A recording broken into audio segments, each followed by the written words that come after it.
Hello everyone. जैसा कि हम पिछली क्लास के अंतर्गत पढ़ रहे थे हाइपरथायरॉयडिज्म बीमारी के बारे में, और हाइपरथायरॉयडिज्म के बारे में हम काफ़ी सारी जानकारी डिस्कस कर चुके थे। हमने इसके अंतर्गत ईटियोलॉजी क्या है, इसके लक्षण क्या है, डायग्नोस्टिक प्रक्रिया क्या रह सकती है और मैनेजमेंट के क्या क्या ऑप्शन हो सकते हैं, इस बारे में हमने आखिरी क्लास में डिस्कशन किया था। मैनेजमेंट पॉइंट में हमने पढ़ना शुरू किया था कि मेडिकल और सर्जिकल दोनों प्रकार के मैनेजमेंट अवेलेबल हो सकते हैं। पहला मेडिकल मैनेजमेंट हम आखिरी क्लास में डिस्कस कर चुके थे कि मेडिकल मैनेजमेंट के तौर पर प्रोपिल थायोयूरेसिल और मेथिमाजोल जैसी दवाइयाँ एंटी थायराइड मेडिकेशंस हम देते हैं। अब नेक्स्ट डिस्कस करने वाले हैं आज की क्लास में सर्जिकल मैनेजमेंट के बारे में कि अगर हाइपरथायरॉयडिज्म है तो उसका सर्जिकल मैनेजमेंट क्या हो सकता है। तो पहले बात करते हैं सर्जिकल मैनेजमेंट। हमारे पास दो प्रकार के हो सकते हैं, मीन्स दो तरीके से हम सर्जिकल मैनेजमेंट कर सकते हैं। पहला तरीका तो ये है कि हम हाइपोफाइसेक्टमी कर दें। क्या प्रक्रिया हो सकती है? हाइपोफाइसेक्टमी कर दें। अब हाइपोफाइसेक्टमी की बात हम तब करेंगे अगर हाइपरथायरॉयडिज्म का जो इटियोलॉजी है, जो कारण है, अगर वह एडिनोमा इन द पिट्यूटरी रहा हो, अगर पिट्यूटरी के अंदर बनने वाले ट्यूमर की वजह से अगर अत्यधिक मात्रा में हार्मोन्स टीएसएच बन रहा है और उस टीएसएच के प्रभाव में अगर T3 और T4 की मात्रा बढ़ रही है, तो ऐसी स्थिति में सर्जिकल मैनेजमेंट के तौर पर हम पिट्यूटरी ग्रंथि को रिमूव कर सकते हैं और इसे हम हाइपोफाइसेक्टमी के नाम से जानते हैं। दूसरा सर्जिकल मैनेजमेंट हो सकता है दैट इज थायरॉयडेक्टमी। अब थायरॉयडेक्टमी का तात्पर्य नाम से ही क्लियर है कि हम थायरॉयड ग्रंथि को कट करके रिमूव कर देते हैं। अब थायरॉयड को रिमूव करने की बात तब आएगी अगर हाइपरथायरॉयडिज्म की वजह एडिनोमा इन थायरॉयड ग्लैंड, मीन्स अगर खुद थायरॉयड के अंदर ही ट्यूमर हो गया है, साइज बढ़ गई है, तो ऐसी स्थिति में हम थायरॉयड ग्रंथि को कट करके रिमूव करवा सकते हैं। तो ये दो सर्जिकल प्रक्रियाएं हो गई, या तो हम हाइपोफाइसेक्टमी करवाएं या फिर हम थायरॉयडेक्टमी प्रक्रिया के द्वारा मैनेजमेंट कर सकते हैं। अब सबसे इंपॉर्टेंट तथ्य यह है कि अगर इस पेशेंट में थायरॉयडेक्टमी होता है तो उसका पोस्ट ऑपरेटिव नर्सिंग रेस्पॉन्सिबिलिटी क्या रहने वाली है। ध्यान दें, जब हमने पिट्यूटरी ग्रंथि पढ़ा था तो पिट्यूटरी ग्रंथि को रिमूव करने के तरीके भी हमने पढ़े थे, याद होगा, ट्रांस नेजल तरीका या फिर क्रेनेडोमी वाला तरीका।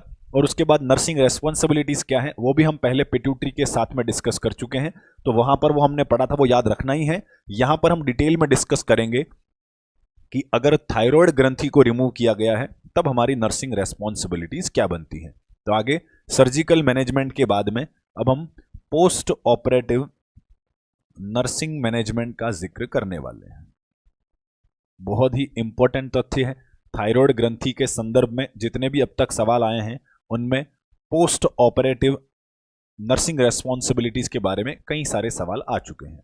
अब एक एक करके तथ्यों को समझते हैं कि ऑपरेशन के तुरंत बाद से लेकर आगे हमें किन किन बातों पर विशेष तौर पर ध्यान देना होता है। सबसे पहला और महत्वपूर्ण नर्सिंग रेस्पॉन्सिबिलिटी रहने वाली है मेंटेन पेटेंट एयरवे। सबसे पहली जिम्मेदारी तो हो गई कि maintain patent airway, means airway को मेंटेन करना हमारी पहली प्रायोरिटी है। अब ध्यान दें कि हमने एयरवे पर ही इतना फोकस क्यों किया, हमने एयरवे का जिक्र क्यों किया। तो इसके लिए समझना है कि थायरॉयड ग्रंथि अगर रिमूव की गई है तो थायरॉयड की लोकेशन क्या थी। थायरॉयड ग्रंथि यहाँ गर्दन में है, बिल्कुल लैरिंक्स से आगे है। इसका मतलब ये है कि अगर ऑपरेशन यहाँ पर किया जाएगा, मीन्स यहाँ पर अगर स्वेलिंग होती है, कट लगाए जाते हैं, उन प्रक्रियाओं के दौरान अगर थोड़ी सी भी सूजन आती है तो वह हमारे रेस्पिरेटरी ट्रैक्ट को, मीन्स लैरिंक्स, ट्रेकिया, उन पर कंप्रेशन पैदा कर सकती है, जिससे ब्रीदिंग में समस्या आने की संभावना हो सकती है। तो इसलिए हमारी सबसे पहली नर्सिंग रेस्पॉन्सिबिलिटी है मेंटेन पेटेंट एयरवे। अब बात करते हैं कि एयरवे मेंटेन करने के साथ साथ हमें पोजीशनिंग का भी ध्यान रखना है, हमें कौन सी पोजीशन देनी है।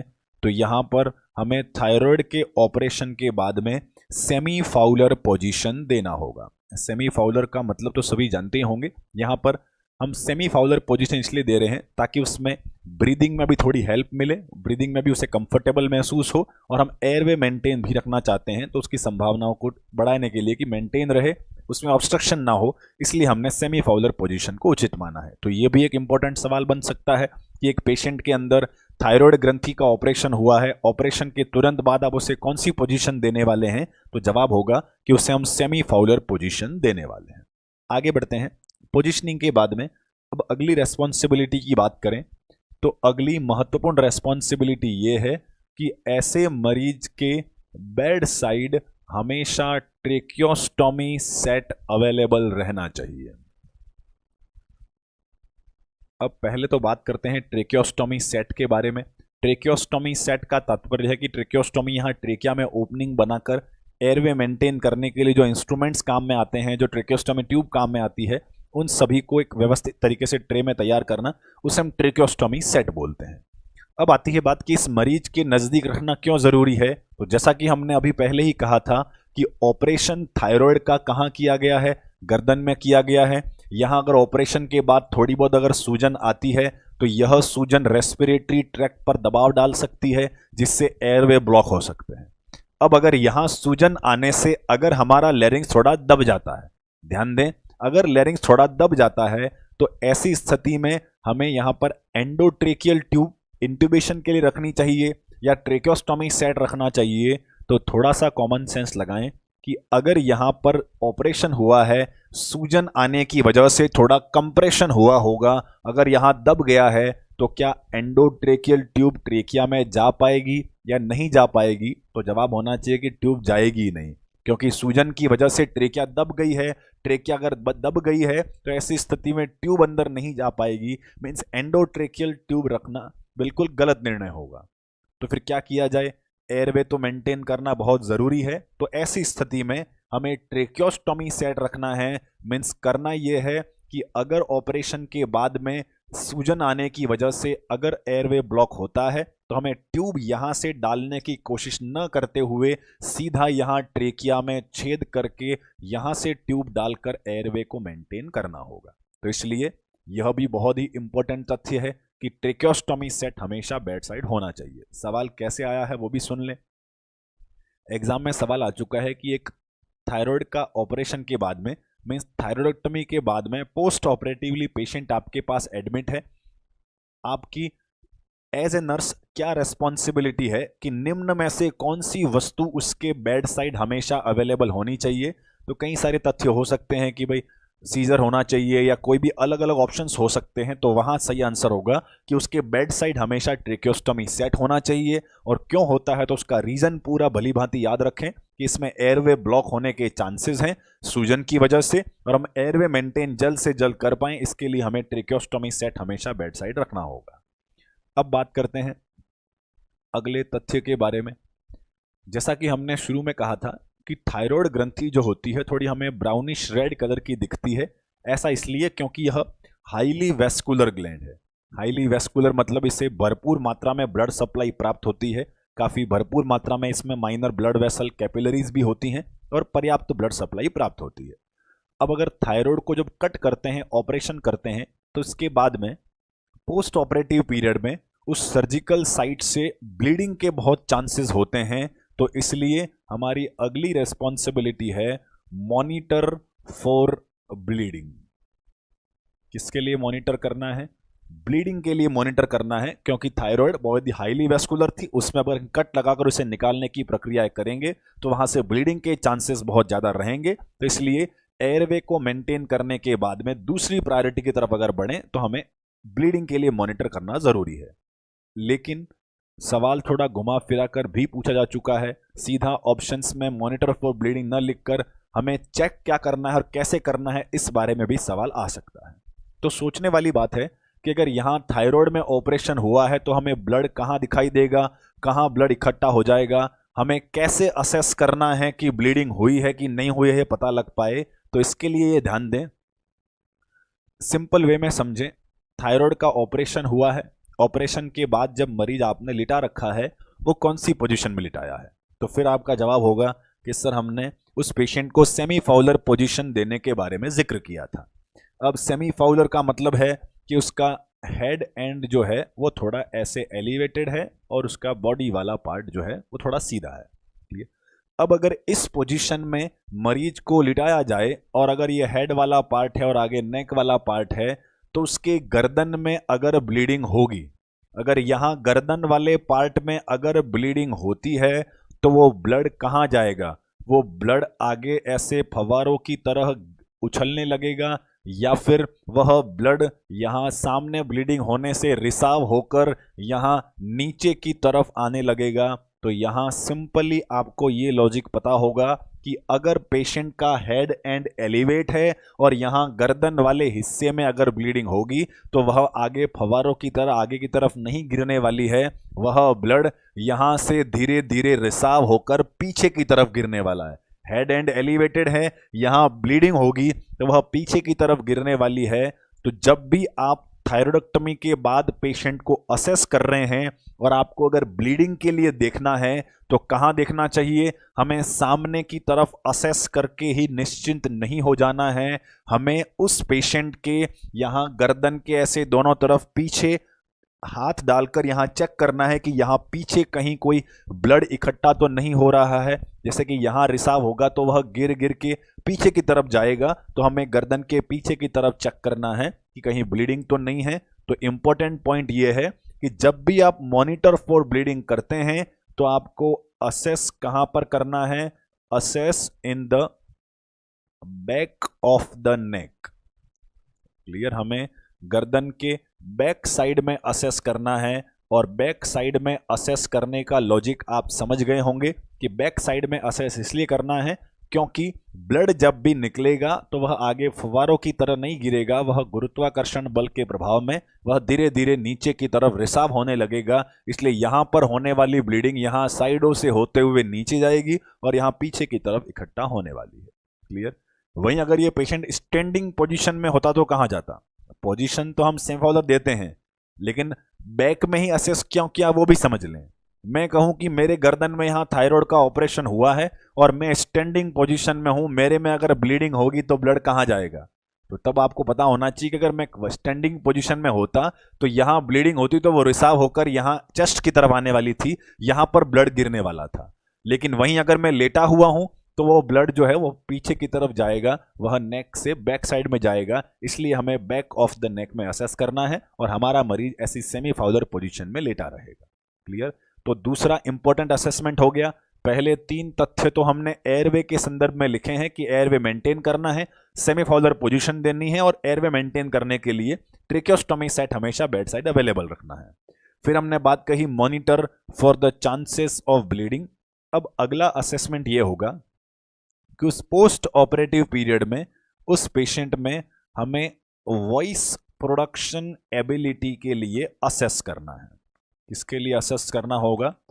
Voice production ability. इस बात को समझे कि वॉइस प्रोडक्शन एबिलिटी से मतलब क्या है, कब असेस करना है, कैसे असेस करना है। सबसे पहली बात तो यह है कि जब पेशेंट को थायराइड का ऑपरेशन होगा तो वह जनरल एनेस्थीसिया में होगा, मतलब मरीज को बेहोश करके फिर ऑपरेशन करने वाले हैं। हम इस असेसमेंट को ऑपरेशन के तुरंत बाद नहीं करने वाले हैं, यह कम से कम 4 से 6 घंटे के बाद करने वाले हैं। 4 से 6 घंटे के बाद क्यों? क्योंकि 4 से 6 घंटे हो सकता है मरीज बेहोशी की हालत में हो। जब मरीज होश में आ जाएगा उसके बाद में हम इस असेसमेंट को करने वाले हैं। पहले वाले जो असेसमेंट थे वो तुरंत करने हैं कि 6 घंटे बाद, तो जवाब होना चाहिए कि वो दोनों तो प्रायोरिटी वाले असेसमेंट हैं। ब्लीडिंग के लिए भी तुरंत ही देखना है और एयरवे के लिए भी तुरंत ही देखना है, चाहे मरीज होश में हो या बेहोश हो, हमें एयरवे और ब्लीडिंग के लिए चेक करना है।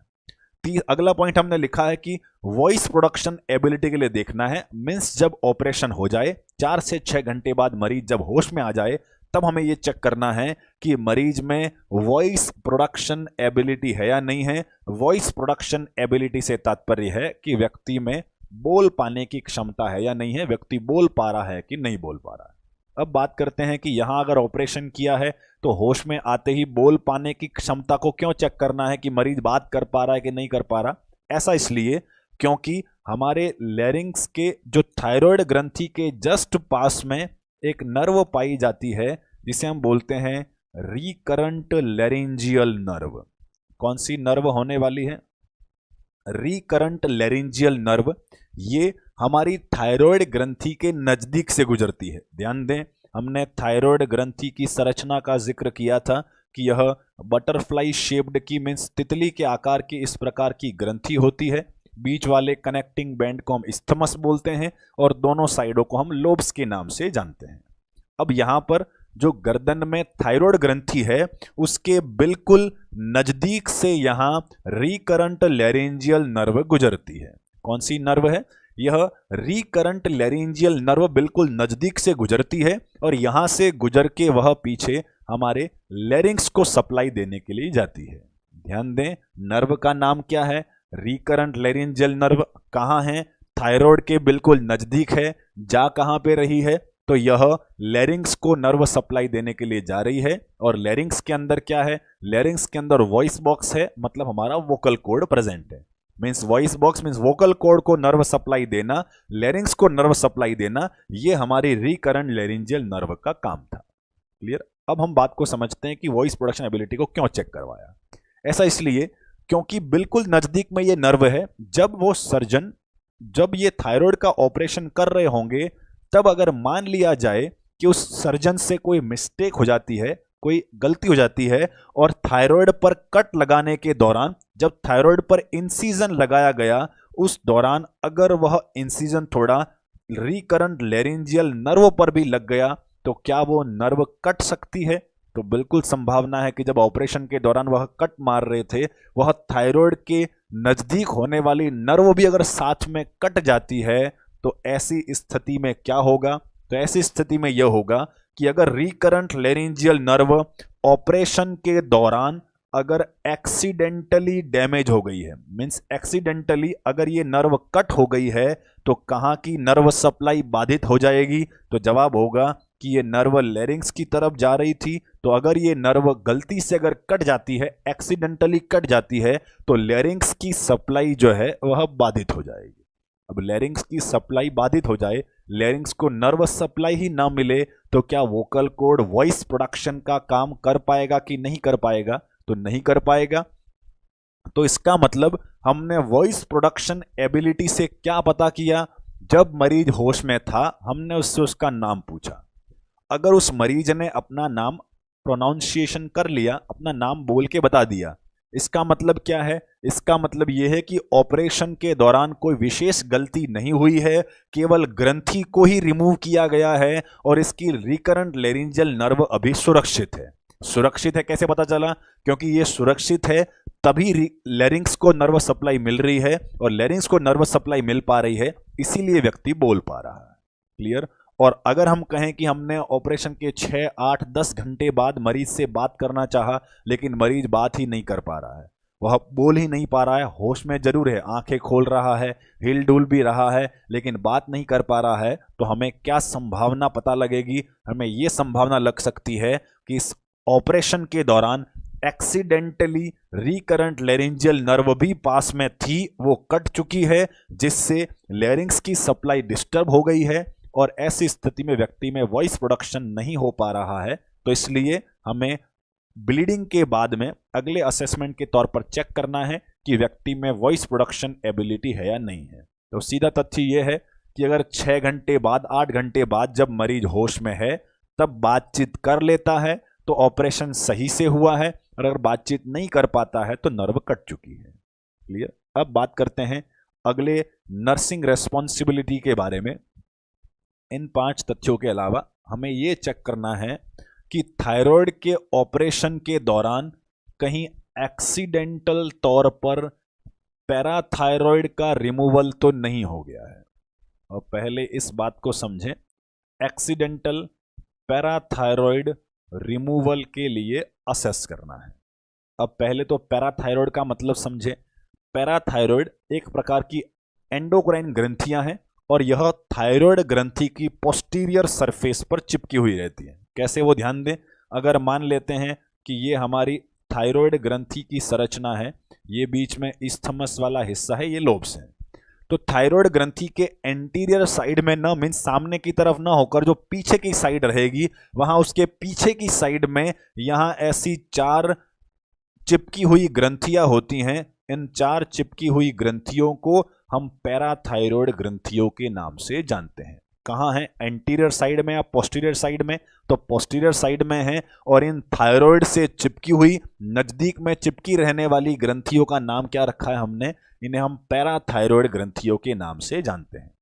अब आती है बात कि एक सही तरीके से ऑपरेशन तो ये रहना चाहिए, जो भी एक्सपर्ट सर्जन है वो तो ये करेंगे कि जब थायराइड को रिमूव करेंगे तो उसके जो सबसे पिछली परत होगी, जो लास्ट पीछे की मेम्ब्रेन होगी जिससे पैराथायरॉयड चिपकी हुई रहती हैं, उस मेम्ब्रेन को रहने देंगे और आगे जो हिस्सा है जो काटने लायक है उस हिस्से को कट करके रिमूव कर लेंगे।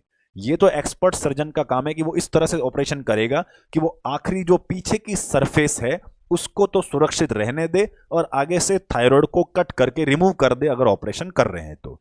पीछे की सरफेस सुरक्षित इसलिए रहने देनी है क्योंकि पीछे की सरफेस से 4 ग्रंथियां और चिपकी हुई हैं, हमें निकालनी तो थायराइड थी और अगर गलती से ऑपरेशन में अगर मिस्टेक किया गया तो वहां ऐसी स्थिति में पैराथायराइड भी निकल जाएंगी, जो कि निकालनी नहीं है क्योंकि यहाँ पर बीमारी पैराथायराइड की नहीं है, बीमारी थायराइड की थी, तो पैराथायराइड को निकालना नहीं चाहते हैं। तो इसलिए एक्सपर्ट सर्जन तो यही करेगा कि वह पोस्टीरियर सरफेस को रहने देगा जिससे ग्रंथियां चिपकी हुई हैं और आगे का हिस्सा रिमूव कर लेगा।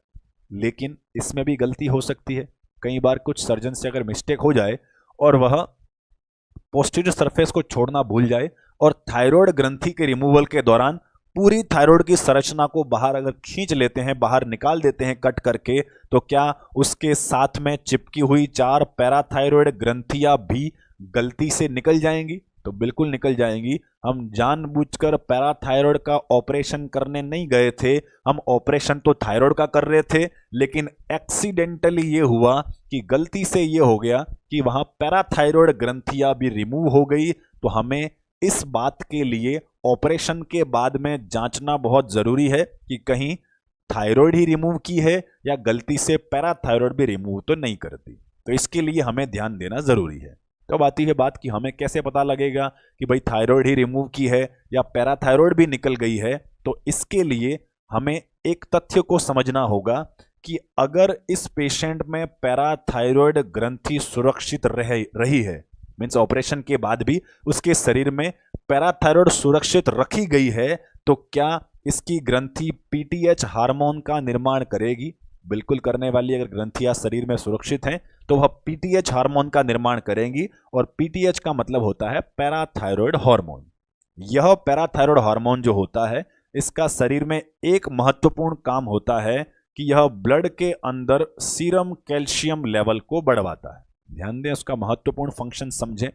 यह पीटीएच का फंक्शन था कि यह ब्लड के अंदर कैल्शियम लेवल को बढ़वाता है। कैसे बढ़वाता है, कहां से कैल्शियम आता है, वो सब हम पैराथायराइड ग्रंथि जब डिटेल में पढ़ेंगे तब आगे डिस्कस करने वाले हैं। यहां केवल एक ही लाइन याद रखें कि जब भी पीटीएच हार्मोन आएगा, कहां से आएगा, तो पैराथायराइड ग्रंथि से आएगा।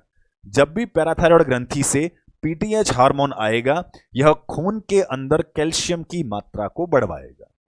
अब बात करते हैं कि अगर खून के अंदर कैल्शियम की मात्रा को बढ़वाने वाला जो हार्मोन है, जो ग्रंथि है, वह अगर गलती से रिमूव हो जाए, ध्यान दें, पैराथायराइड एक्सीडेंटली थायराइड के साथ में ही निकल गई, तो क्या उस पेशेंट के अंदर पीटीएच हार्मोन बनेगा? नहीं बनेगा। पीटीएच हार्मोन नहीं बनेगा तो क्या कैल्शियम का लेवल बढ़ पाएगा? नहीं बढ़ पाएगा। और ऐसी स्थिति में कैल्शियम का लेवल कैसा हो सकता है? कम हो सकता है। तो ध्यान दें कि अगर किसी व्यक्ति में थायराइड के ऑपरेशन के दौरान एक्सीडेंटली पैराथायराइड भी रिमूव हो जाएं, तो हमें कैसे पता लगेगा? हमें यह दिखाई देगा कि इस पेशेंट के अंदर सीरम कैल्शियम लेवल कम होने लगेगा। अब बात करते हैं कि अगर सीरम कैल्शियम लेवल इस मरीज में कम हो जाएगा तो हमें ऐसे क्या विशेष लक्षण देखने को मिल सकते हैं? तो तब जवाब यह होगा कि कैल्शियम कम हो जाने की वजह से इस पेशेंट के अंदर टिटेनी और साथ ही साथ ट्विचिंग ऑफ फेशियल मसल्स देखने को मिल सकता है। Twitching of facial muscles, tetany और इन दोनों शब्दों का तात्पर्य समझें। टिटेनी का मतलब होता है हाइपरटोनिक मसल कॉन्ट्रैक्शन। मीन्स ध्यान दें, हाइपरटोनिक क्या होता है? अगर मैं अपने हाथ को इस प्रकार कॉन्ट्रैक्ट करवाता हूं तो यह एक नॉर्मल टोनिक कॉन्ट्रैक्शन है, मीन्स टोन नॉर्मल है। अगर वहीं हाथ इस प्रकार नीचे गिर जाता है, लटक जाता है, कॉन्ट्रैक्शन ठीक से नहीं हो पाता, ऐसे हाथ लटक जाता है, तो ये हो जाता है हाइपोटोनिक। और वहीं अगर मैं कहूं हाथ का कॉन्ट्रैक्शन ऐसे बिल्कुल अकड़ जाए तो उसे हम बोलते हैं हाइपरटोनिक कॉन्ट्रैक्शन।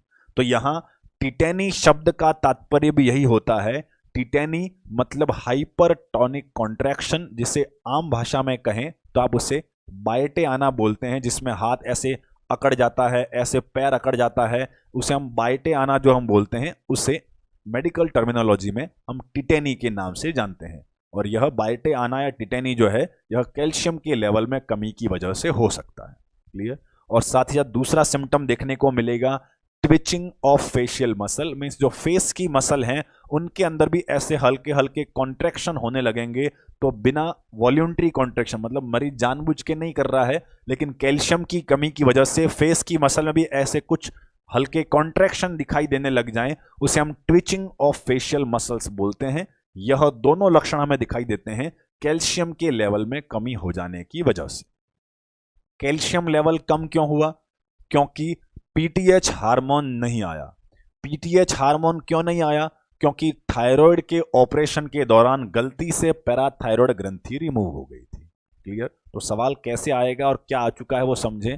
हाल ही पिछले 3-5-6 महीने पहले जो एग्जाम हुआ भटिंडा एम्स का, उसके अंदर सवाल पूछा गया था कि आप एक पेशेंट का असेसमेंट कर रहे हैं जिसमें कि थायराइड का ऑपरेशन हुआ है, निम्न में से कौन सी फाइंडिंग आपको सजेस्ट करती है कि इसमें गलती से पैराथायराइड भी निकल गई है?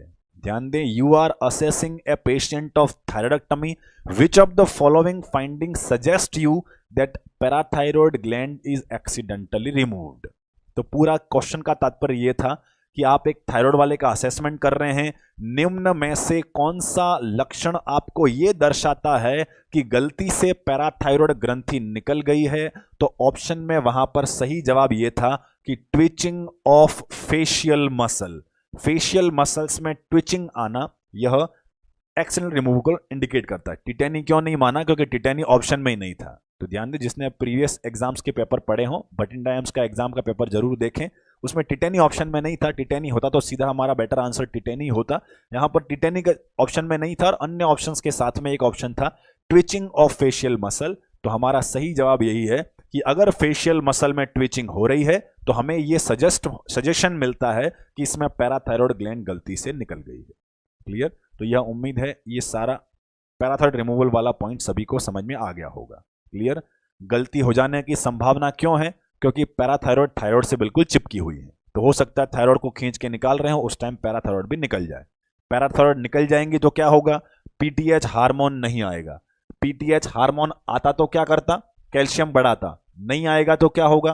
कैल्शियम कम हो जाएगा। कैल्शियम कम हो जाएगा तो क्या लक्षण आएंगे? टिटेनी और ट्विचिंग ऑफ फेशियल मसल दिख सकता है। तो जब ऐसा पेशेंट जिसमें थायराइड का ऑपरेशन हुआ है 6-8 घंटे बाद अगर होश में आ जाए तो हमें असेस करना है कि शरीर के किसी हिस्से में ऐसे हाइपरटोनिक कॉन्ट्रैक्शंस तो नहीं आ रहे हैं। अगर आ रहे हैं तो हमें पता लगेगा कि इसमें एक्सीडेंटल रिमूवल हो चुका है। क्लियर। तो ये थी हमारी महत्वपूर्ण nursing responsibilities after the thyroidectomy procedure.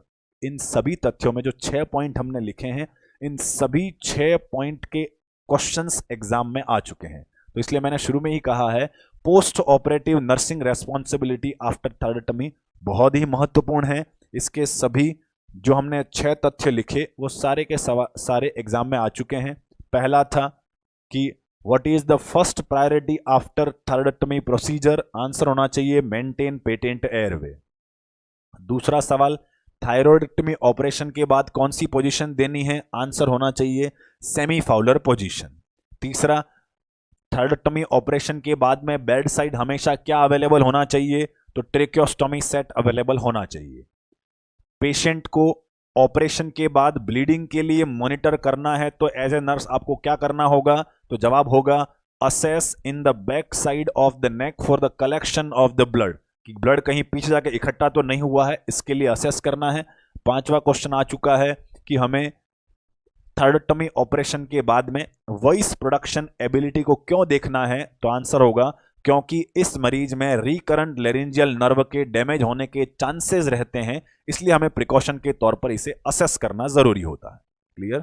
और आखिरी पॉइंट हमने पढ़ा था कि अगर accidental removal of parathyroid gland हुआ है तो इसके लिए हमें हाइपोकैल्सीमिया लक्षण दिखाई देगा, और हाइपोकैल्सीमिया की वजह से इस प्रकार के लक्षण मरीज में हमें देखने को मिल सकते हैं।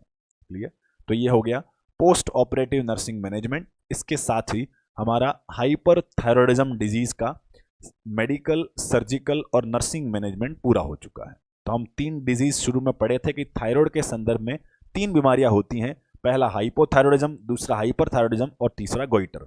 हाइपो हमने पहले पढ़ लिया था, हाइपरथायरॉयडिज्म के सभी तथ्य हमने पढ़े। पिछली क्लास में मेडिकल मैनेजमेंट तक तो समझ चुके थे, अभी की क्लास में सर्जिकल मैनेजमेंट हमने समझा और पोस्ट ऑपरेटिव नर्सिंग रेस्पॉन्सिबिलिटीज का जिक्र किया।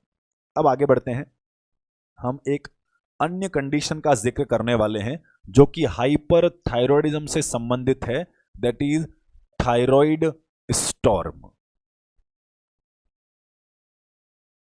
थायराइड स्टॉर्म, पहले तो इसका नाम समझें, फिर इसमें होता क्या है वो हम डिस्कस करने वाले हैं। सबसे पहला तथ्य, स्टॉर्म का मतलब होता है तूफान। जो हमने यहां स्टॉर्म शब्द लिखा है, स्टॉर्म का मतलब होता है आंधी तूफान, और थायराइड मतलब ग्रंथि का नाम है।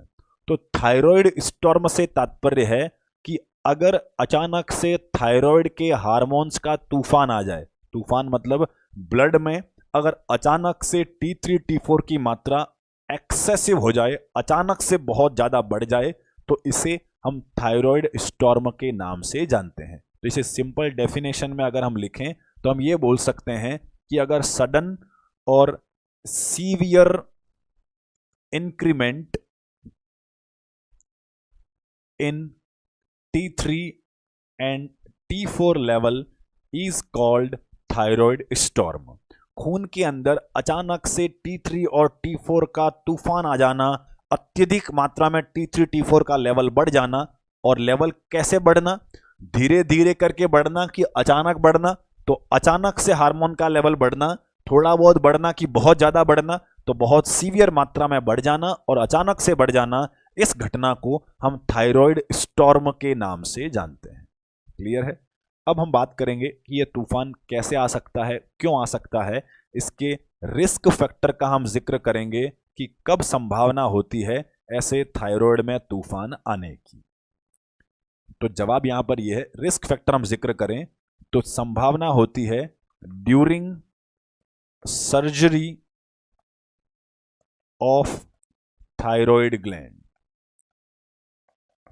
During surgery of thyroid gland ऐसा थायराइड स्टॉर्म आने की संभावना है।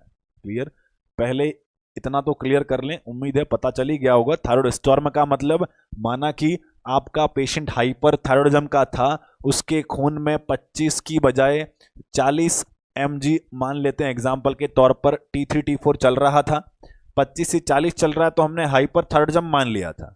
लेकिन अगर वो पहले 40 चल रहा था जो कि अधिक ही था, अब अचानक से ये 80 तक पहुंच जाए, तो क्या यह बहुत ज्यादा और अचानक वृद्धि है? तो बिल्कुल है, वृद्धि बहुत ज्यादा भी है और अचानक भी है।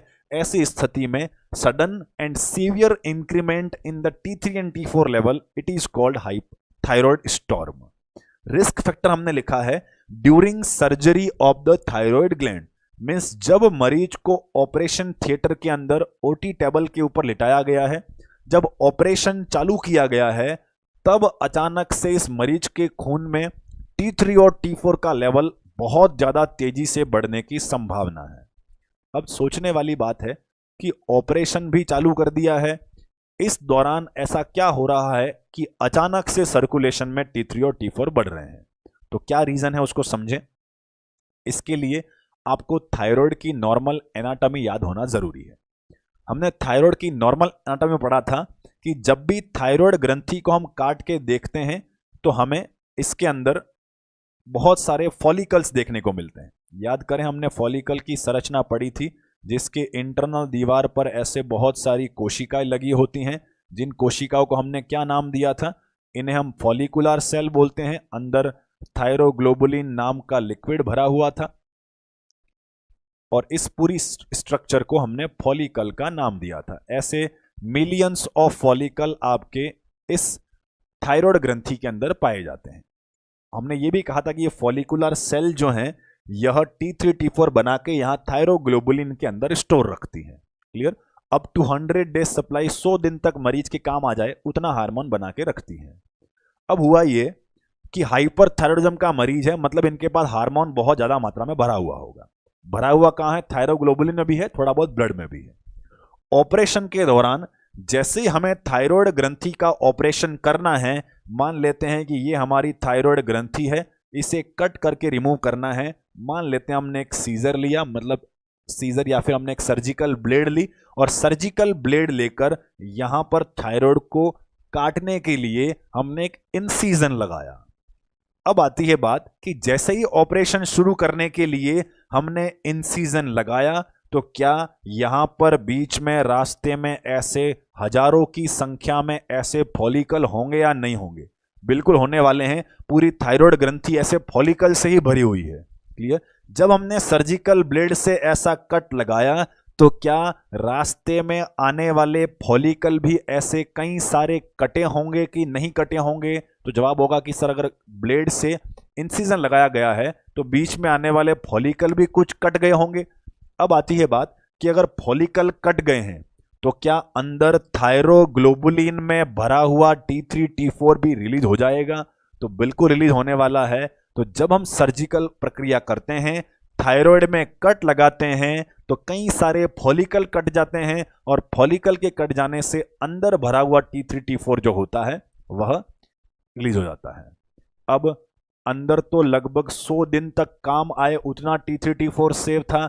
कट करने पर कुछ फॉलिकल जब कटे होंगे तो उनसे हार्मोन के लेवल में अचानक से वृद्धि देखने को मिली होगी, और इस प्रकार से होने वाली अचानक वृद्धि को ही हम थायराइड स्टॉर्म के नाम से जानते हैं। तो जवाब सवाल ये आएगा कि थायराइड स्टॉर्म होने के चांसेस कब रहते हैं? तो जवाब होगा कि during the surgery of the thyroid gland.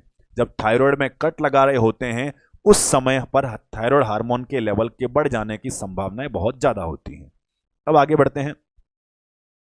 अब बात करेंगे कि अगर ऐसा हो जाए कि अचानक से T3 और T4 का लेवल बढ़ जाए तो फिर लक्षण क्या दिखाई देंगे? क्या असेसमेंट फाइंडिंग इस मरीज के अंदर देखने को मिल सकती है? अब आती है बात कि अचानक से जब हार्मोन बढ़ता है और जब नॉर्मली धीरे धीरे हार्मोन बढ़ता है, दोनों में अंतर क्या रहेगा? तो अंतर यह है कि जब नॉर्मली धीरे धीरे हार्मोन का लेवल बढ़ता है तो यह बहुत सारे जितने भी हमारे लक्षण हैं उन सबको पैदा करता है। जैसे कि हमने 19 लक्षण पढ़े थे पिछली क्लास के अंदर कि धीरे धीरे बढ़ने पर साइनी स्मूथ स्किन हो जाती है, साइनी एंड सिल्की हेयर भी होते हैं, पॉलीसाइथीमिया भी होता है, डायरिया भी होता है। ऐसे कई सारे लक्षणों का हमने जिक्र किया था। वो कब होते हैं? जब धीरे धीरे हार्मोन का लेवल बढ़े और महीनों तक बढ़ता ही रहे, बढ़ा हुआ ही लगातार बना रहे, तब जाके वो लगभग 18-19 सिम्टम जो हमने लिखे थे वो उस मरीज में दिखाई देते हैं। यहां पे हम बात कर रहे हैं कि हार्मोन का लेवल अगर अचानक से बढ़ता है तो ऐसी स्थिति में क्या लक्षण होंगे?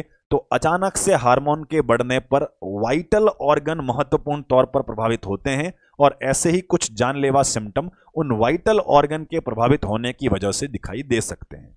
तो हमने जैसे हाइपोथायरॉयडिज्म के संदर्भ में मिक्सोइडिमा कोमा को डिस्कस किया था कि अचानक से हार्मोन कम होना जानलेवा होता है, वैसे ही ध्यान दें ये थायराइड स्टॉर्म भी अपने आप में एक प्रकार की मेडिकल इमरजेंसी होने वाला है।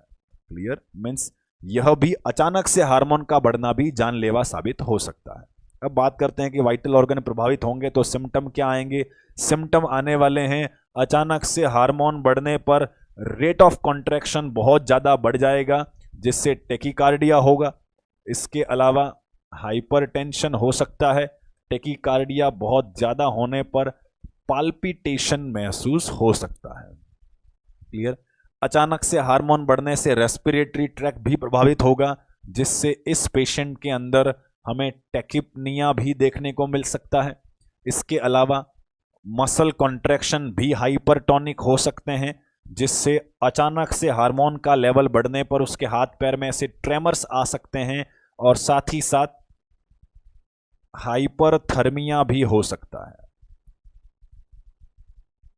ध्यान दें, हाइपरथर्मिया मतलब बॉडी टेम्परेचर का बढ़ जाना। अब बॉडी टेम्परेचर क्यों बढ़ा? क्योंकि अचानक से हार्मोन का लेवल बढ़ेगा, तो ऐसी स्थिति में अचानक से बढ़ने वाला हार्मोन अचानक से मेटाबॉलिक गतिविधियों को बहुत ज़्यादा इंक्रीज करवा देगा, और मेटाबॉलिक गतिविधियां अचानक से बहुत ज़्यादा बढ़ जाने से बॉडी टेम्परेचर भी बढ़ेगा, जिस वजह से मरीज में हाइपरथर्मिया दिखाई देगा।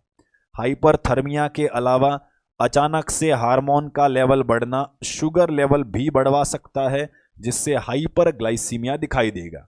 जनरली T3 T4 का काम ही ये होता है कि यह ब्लड शुगर लेवल को बढ़वाता है। अचानक से बहुत ज्यादा मात्रा में अगर हार्मोन का लेवल बढ़ जाता है तो ऐसी स्थिति में 40 था, अचानक से बढ़कर दुगुना हो गया, बहुत ज्यादा बढ़ गया, तो ऐसी स्थिति में भी शुगर का लेवल भी बढ़ सकता है, कार्बोहाइड्रेट की मात्रा में भी वृद्धि देखने को मिल सकती है। तो हाइपरग्लाइसीमिया सिम्टम दिखाई दिया।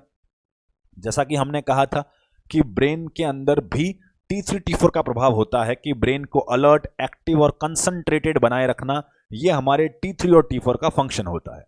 अचानक से बहुत ज्यादा मात्रा में हार्मोन्स बढ़ जाएं तो यह ब्रेन में बहुत अत्यधिक हाइपर एक्टिविटी और इरिटेबिलिटी करवा सकता है, जिससे मरीज में सीजर्स आने की संभावनाएं भी रहती हैं। सीजर्स और ट्रेमर्स की वजह से व्यक्ति अनकॉन्शियस भी हो सकता है और पेशेंट के कोमा में जाने की भी संभावनाएं रह सकती हैं। इसलिए इस थायराइड स्टॉर्म को लाइफ थ्रेटनिंग कंडीशन माना गया है, क्योंकि अचानक से हार्मोन बढ़ने से उसका हार्ट कॉन्ट्रैक्शन, उसका रेस्पिरेशन, उसकी ब्रेन एक्टिविटी, वो सब कुछ हाइपर एक्टिव हो जाएगा, जिससे जानलेवा स्थिति हो सकती है। तो ये हमने महत्वपूर्ण असेसमेंट फाइंडिंग्स लिखे जो कि थायराइड स्टॉर्म के अंतर्गत आ सकते हैं। इन सिम्टम में हमने कोई नई बात कहीं से लाकर नहीं रखी है। जो हमने हाइपर थायराइडिज्म के सिम्टम में पढ़ा था कि हार्मोन का लेवल बढ़ता है तो जो जो परेशानियां डेवलप होती हैं, उन्हीं परेशानियों को लगभग हमने लिखा है कि अचानक से हार्मोन बढ़ता है तो मेनली वाइटल ऑर्गन्स प्रभावित होते हैं। हार्ट प्रभावित होगा कि अत्यधिक हार्मोन है तो अत्यधिक कॉन्ट्रैक्शंस होंगे, रेस्पिरेशन प्रभावित होगा, मसल कॉन्ट्रैक्शन प्रभावित होगा, शुगर लेवल, बॉडी टेम्परेचर और उसका ब्रेन एक्टिविटी, ये सभी प्रभावित होने वाले हैं, और जिस वजह से अचानक से ये सारे सिम्टम मरीज में दिखाई दे सकते हैं। अब आती है बात कि अगर ऑपरेशन के दौरान ही ऐसे अचानक से हार्मोन बढ़ जाने से मरीज में थायराइड स्टॉर्म हो जाए तो ऐसी स्थिति में क्या मैनेजमेंट किया जाना चाहिए कि थायराइड स्टॉर्म का इलाज क्या हो सकता है। अगर थायराइड स्टॉर्म होता है, मरीज को सीजर्स आने की संभावना है, मरीज बेहोश है, कोमा की स्थिति में है, तो यहां पर भी एयरवे मेंटेन करने की जिम्मेदारी रहने वाली है। तो मरीज में मेंटेन पेटेंट एयरवे पहली जिम्मेदारी रहने वाली है। क्लियर। एयरवे मेंटेन करने के बाद में हमें तुरंत इस पेशेंट के अंदर एंटी हाइपरटेंसिव दवाइयां लगानी होंगी। अब बात करते हैं एंटी हाइपरटेंसिव दवाइयां क्यों।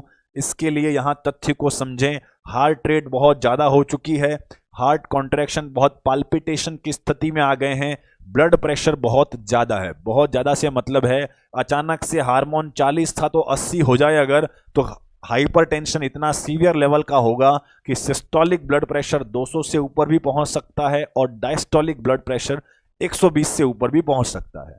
और ऐसी हाइपरटेंसिव क्राइसिस की स्थिति में अगर जल्द से जल्द मैनेजमेंट नहीं किया गया तो ब्रेन में कुछ कैपिलरी फट सकती हैं, इंट्राक्रेनियल ब्लीड होकर व्यक्ति की डेथ होने के चांसेस भी हो सकते हैं।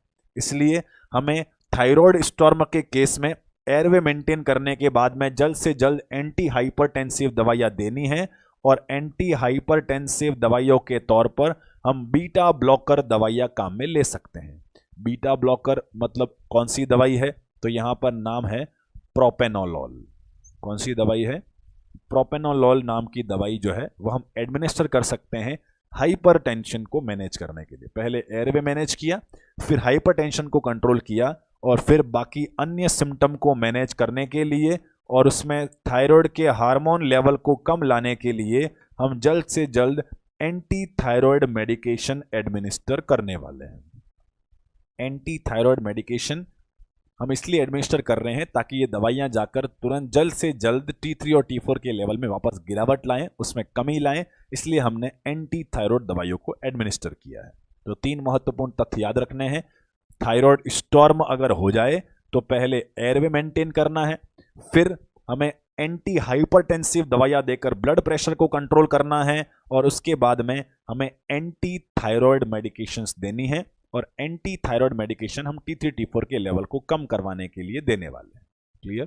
तो ये था थायराइड स्टॉर्म के बारे में जानकारी, और हमने साथ ही आज पढ़ा था हाइपरथायराइडिज्म के सर्जिकल मैनेजमेंट और नर्सिंग रेस्पॉन्सिबिलिटीज के बारे में।